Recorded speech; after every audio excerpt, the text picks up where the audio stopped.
Assalamualaikum warahmatullahi wabarakatuh.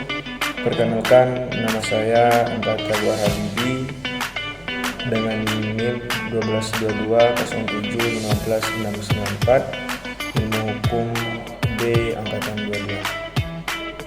Baiklah, saya akan menjelaskan tentang zona laut teritorial dan zona tambahan.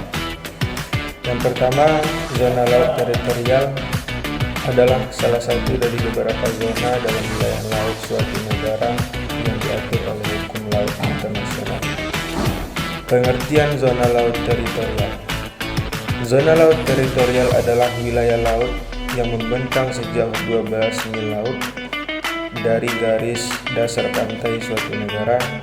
Garis dasar ini biasanya ditarik dari garis pantai pada saat air surut. Ciri-ciri zona laut teritorial. Yang pertama, kedaulatan penuh negara pantai. Negara yang berbatasan langsung dengan laut ini memiliki kedaulatan penuh atas wilayah tersebut, termasuk atas air, dasar laut, dan ruang udara di atasnya. Yang kedua, hak lintas damai kapal asing. Kapal dari negara lain boleh melewati wilayah ini selama pelayaran dilakukan secara damai dan tidak mengganggu keamanan negara pantai. Yang ketiga, berlaku hukum nasional. Segala aktivitas di zona ini tunduk pada hukum dan peraturan negara pantai, termasuk hukum pidana, perikanan, lingkungan, dan sebagainya. Fungsi dan tujuan. Yang pertama, melindungi kedaulatan dan keamanan negara dari potensi ancaman melalui laut.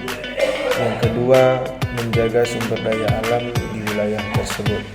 Yang ketiga, mengontrol dan mengatur lalu lintas laut di sekitar wilayah negara. Yang kedua, zona tambahan. Zona tambahan adalah salah satu wilayah laut yang diakui dalam hukum laut internasional. Zona ini berada di luar zona laut teritorial. Pengertian zona tambahan.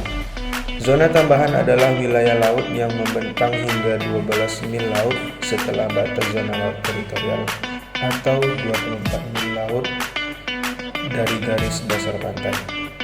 Ciri-ciri zona tambahan. Yang pertama, tidak memiliki kedaulatan penuh seperti di zona laut teritorial, tetapi negara pantai punya hak untuk menegakkan hukum tertentu.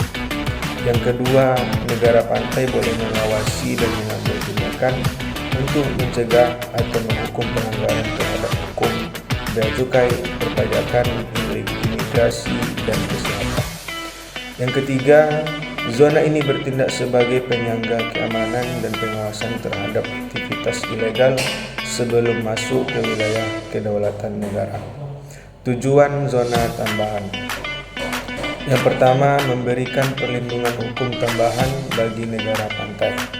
Yang kedua, mencegah pelanggaran hukum sebelum masuk ke zona laut teritorial.